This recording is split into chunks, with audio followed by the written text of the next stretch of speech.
Salam alaikum wa rahmatullah wa barakatuh. Bonjour tout le monde et bienvenue sur cette vidéo introduction module mathématiques 1. Je suis Dr Ilham Qadri, enseignante chercheuse à l'université Oran 1, département de mathématiques, faculté des sciences exactes et appliquées, domaine Est. Ce cours est destiné aux étudiants du première année licence sciences et technologies ST. Il couvre le programme officiel du module mathématiques 1 qui est consacré au programme du semestre 1 du module Analyse et algèbre 1.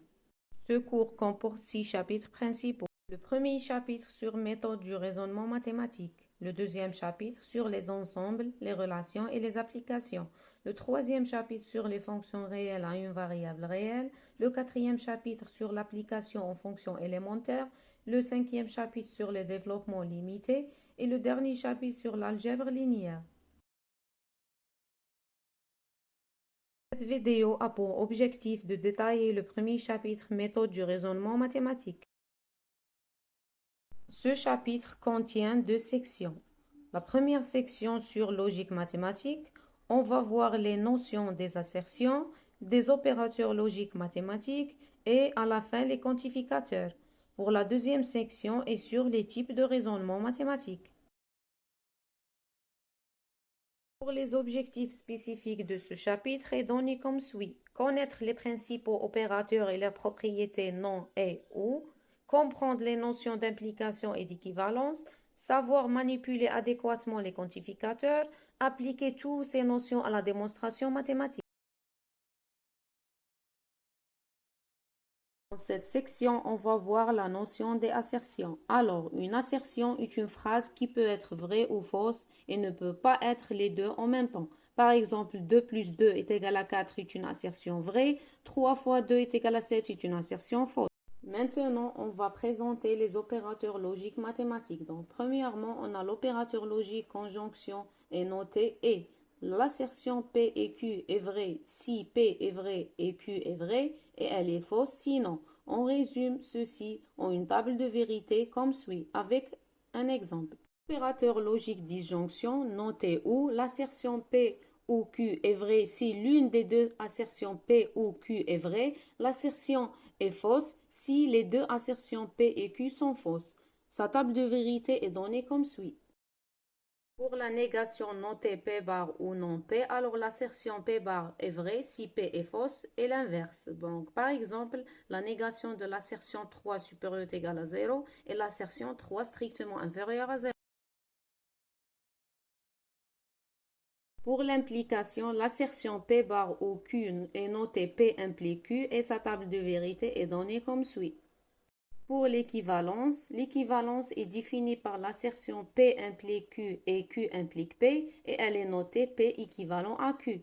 Donc, cette assertion, elle est vraie lorsque P et Q sont vrais simultanément ou lorsque P et Q sont fausses simultanément. Donc, sa table de vérité est donnée comme suit.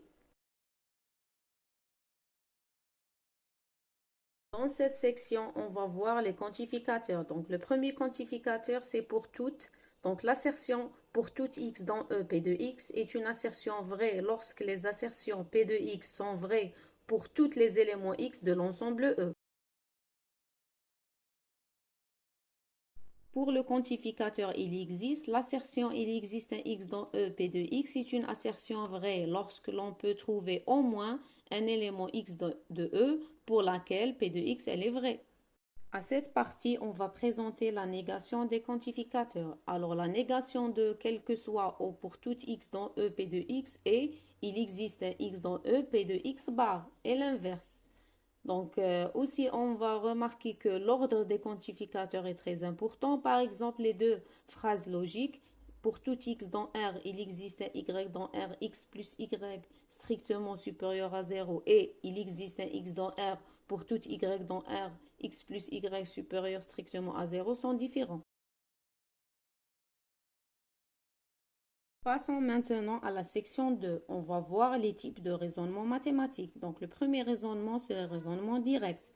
Donc, le principe de ce raisonnement, pour montrer que l'assertion P implique Q est vraie, on suppose que P est vrai et on montre alors que Q est vrai.